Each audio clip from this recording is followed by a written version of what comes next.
High friends welcome to our channel वच्चेसी simple गा टेस्टीगा फिश फ्राई नी एला प्रिपेर चेसुकोवालो चूपिंचबोतुन्नानंडी। ముందుగా అయితే ఒక హాఫ్ కేజీ ఫిష్ అయితే తీసుకున్నాను।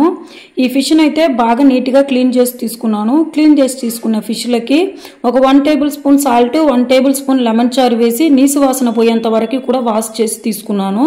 ఇప్పుడు ఈ ఫిష్ లకి రుచికి సరిపడంత సాల్ట్, ఒక హాఫ్ టేబుల్ స్పూన్ పాటు పసుపు, ఒక హాఫ్ టేబుల్ స్పూన్ పాటు ధనియాల పౌడర్, ఒక రుచికి సరిపడంత కారము, ఒక హాఫ్ టేబుల్ స్పూన్ పాటు లెమన్ చారు, ఒక హాఫ్ టేబుల్ స్పూన్ పాటు అల్లం వెల్లుల్లి పేస్ట్ కూడా వేసి ఈ లెమన్ చారు అల్లం వెల్లుల్లి పేస్ట్ ఉప్పు కారం అంతా కూడా ఫిష్ కు బాగా పట్టేడుగా బాగా మ్యాగ్నెట్ అయితే చేసుకొని ఒక హాఫ్ అన్ అవర్ పాటు ఫ్రిడ్జ్ లో ఉంచండి।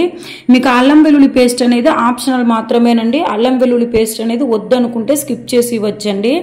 అల్లం వెల్లుల్లి పేస్ట్ అవన్నీ కూడా ఇప్పుడేనండి ఫిష్ ఫ్రైలో అల్లం వెల్లుల్లి పేస్ట్ వేసుకునేది। అప్పుడంతా కూడా ఎవరు కూడా అల్లం వెల్లుల్లి పేస్ట్ అనేది వేసుకోలేదండి। సో ఈ విధంగా మ్యాగ్నెట్ అయితే చేసుకొని పక్కన ఉంచుకోండి। ఇప్పుడు ప్యాన్ లకి తగినంత ఆయిల్ వేసి ఆయిల్ అనేది బాగా హీట్ అయిన తర్వాత చెయ్యి అయితే ఈ విధంగా పెట్టి చూడండి। వేడి అయింది తెలిసిన తర్వాత మీరు ముందుగా మ్యాగ్నెట్ చేసి పెట్టుకునే ఫిష్ అంతా కూడా ఈ విధంగా ఒక్కొక్కటి వేసుకుంటూ హై ఫ్లేమ్ లో అయితే పెట్టకుండా మీడియం ఫ్లేమ్ లో అయితే పెట్టుకొని ఈ విధంగా ఫ్రై చేయండి। వేసిన వెంటనే తిరగేయకూడదండి। ఒక 5 నిమిషాలు ఉంచి తర్వాత ఈ విధంగా తిరగేసుకోండి।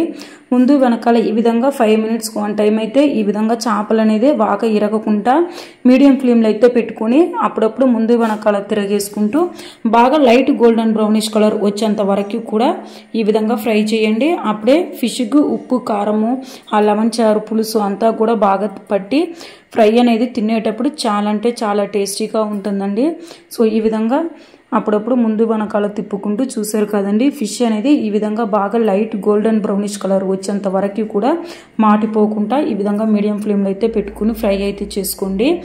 ఫిష్ ఫ్రై అనేది ఎప్పుడైనా కూడా అండి వేడి వేడిగా సర్వ్ చేసుకుంటేనే టేస్ట్ అనేది చాలా బాగుంటుందండి। మీరు ముందుగా అయితే మ్యాగ్నేట్ చేసి ఫ్రిడ్జ్ లో ఉంచుకోండి। మీరు భోజనం ఎప్పుడు చేయాలో అనుకుంటున్నారో అప్పుడైతే ఈ ఫిష్ అనేది ఫ్రై చేసుకొని వేడి వేడిగా సర్వ్ చేసుకోండి। టేస్ట్ అనేది చాలా అంటే చాలా బాగుంటుందండి।